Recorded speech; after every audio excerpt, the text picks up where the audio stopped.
Hey everyone, this is Emmanuel, founder of the Brother Joseph podcast with Kimberly Joe Smith. She is not with me here, but she will be along on the ride to learn more about the amazing Brother Joseph Smith, who today, December 23rd, is his birthday. And so the reason why we wanted to start this podcast is for those of you who truly admire this tool or vessel of Jesus Christ that came to basically assist in the restoration of the Church of Jesus Christ of Latter-day Saints. I myself am a convert back when I was 26 years old from the Catholic Church. And since then, the greatest place I can go to was Siegel Books and to be able to learn, digest, and take in as much information as I can about Joseph. I've read over probably hundreds of Joseph Smith books that are out there. And what I wanted to do is I wanted to find a way that we can just continue to edify. As Moroni once spoke to him that he would be known for good and evil, many people out there are talking more evil on the internet right now about Joseph. Or there's some Latter-day Saints who I do admire that do spend most of their time debunking most of these critics that are out there. Kimberly and I, who she's actually a descendant of Joseph Smith, and she is an amazing person who's studied the life and the culture of Joseph Smith, is coming here with her knowledge of being somebody in the generational family, and then me as a convert hungry to learn more about this founder, to come together and to add conversation, to add dialogue, and our 2 cents on different books, characteristics of Joseph, traits of Joseph, and to be able to find a safe place for you who are listening to podcasts, not having to worry about, are they going to start talking about controversial things? We truly want to just look into the character of what was a tool or vessel of the Savior, Jesus Christ. Many of you guys have wondered, when was the first time that I heard of Joseph Smith? And I remember when I was around 25 years old, and I had this missionary named Elder Vega who came to me in the house of my mother, who at that time was suffering with pancreatic cancer. And what happened was is she told me that I can have the missionaries over. Bless my mom's heart. Later on, she became a convert. And what's really interesting is that Elder Vega came to me and said, "We're going to be teaching you about the restoration." And when that happened, I kind of left them for a moment and said, "I need to do a private prayer for myself."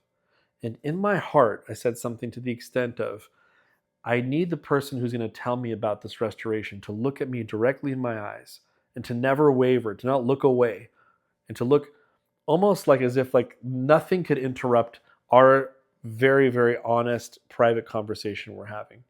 And as I was doing that, and he sat down, he shared the first vision with me.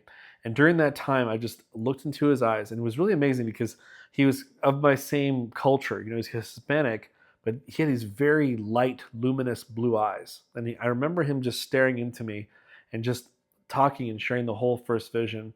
And he never wavered. He never looked away. He just looked directly into my eyes until we both sat there in silence after the first vision story. And he said, do you believe this would happen to a little boy? And I said, yes, I do. And I want to say thank you for listening to the Spirit to tell you to continue to look at me while you're sharing this powerful story. Later on, I did tell him that I did pray for that, sort of like a sign that this is something that, if it is important to me, that it can be shared in a very formal, important, sacred way. And later on, what's really interesting with my mother, she saw this huge Joseph Smith film in Salt Lake City in the memorial building of Joseph Smith. And I remember that she said, yeah, that was a great movie. I thought it was very interesting, but really not much feedback. She wasn't a member yet. And I was very curious to see, I thought this would really get her excited about learning more about the church, even though she was meeting with the missionaries once in a while. Later on, it wasn't until we went to the Los Angeles temple that all of a sudden she had a missionary challenge her to say, hey, I want you to pray before you watch this film. And she didn't know, and I didn't know, that it was going to be the same exact film of the restoration. And it was Joseph Smith, the prophet of the restoration. What's really interesting is because she challenged her and said, Maria, I need you to pray about this and see if this is true and that what happened to Joseph was true. And can you do that for me, Sister Gara? She said, yes, I will. And she had this prayer. That was the big difference, is the prayer. And she prayed, and afterwards she was asked by the missionaries, "How did you enjoy this movie, and what stood out to you?" And she stood up and she says, "I have seen this movie before, but this time I do feel like this happened to this person named Joseph. Who would go through all of this if it wasn't true?" Or, as Mel Gibson would say, nobody dies for a lie. And she said, "I could see that maybe, for example, using my past in the history of Catholicism, that perhaps Peter did drop his keys as they were being taken out one by one, and perhaps Joseph Smith picked it up." And so it was at that time that she received a witness that Joseph Smith was a prophet. And so again, I want to share these stories of, like, we all have our stories of when we first heard about Joseph Smith. And we all know exactly what happened, what time it was, who was around us. And there's something very special and unique about that. If you are listening to this in the podcast, feel free to comment below. If there's a place to comment, or if this is on YouTube, feel free to write down, if you're okay with it, share when was the first time you heard about Joseph. What were your preliminary thoughts that you had? And again, what Kimberly and I want to do, we want to start off with something very simple and basic. There's a really great book, a powerful book that I read when I was working at Siegel Books.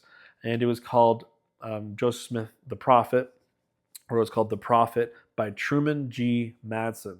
And what we wanted to do is, I feel, of all the books of Joseph Smith, and there's many, that for me was the most spiritually edifying one that I've read.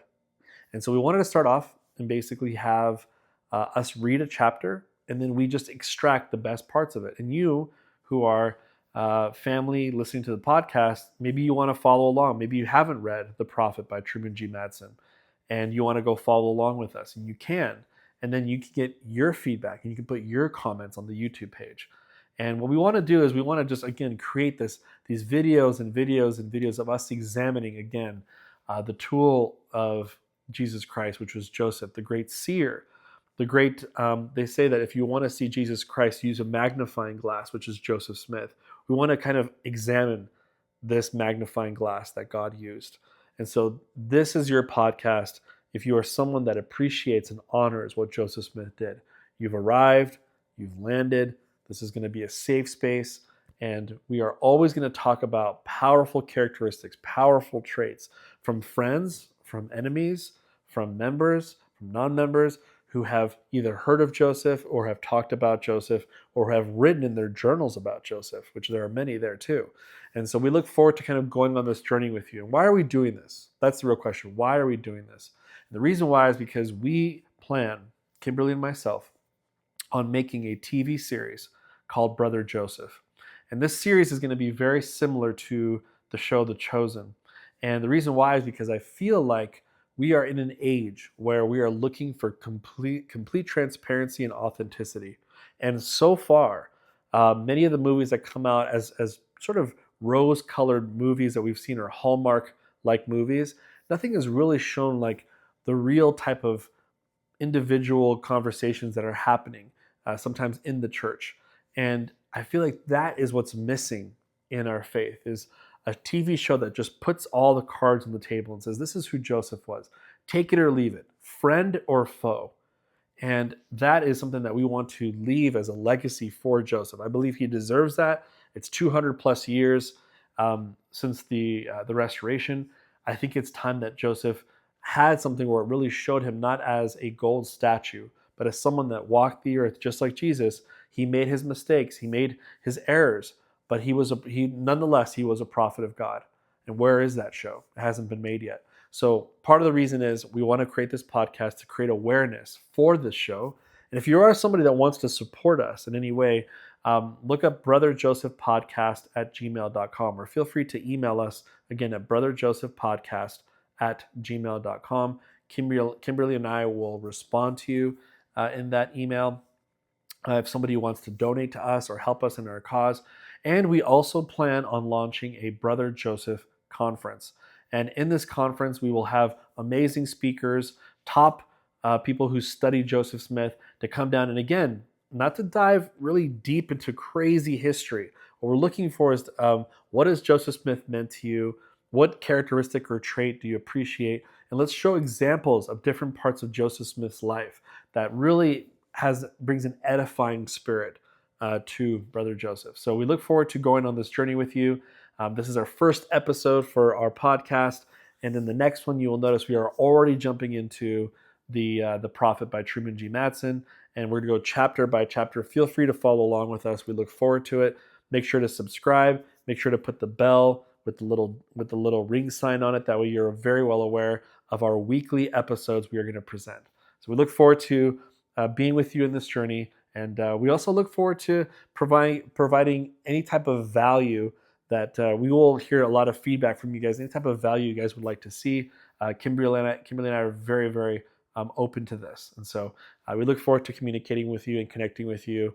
And may millions know Brother Joseph again. Again, that's going to be our tagline, is millions will know Brother Joseph again. Thank you for listening.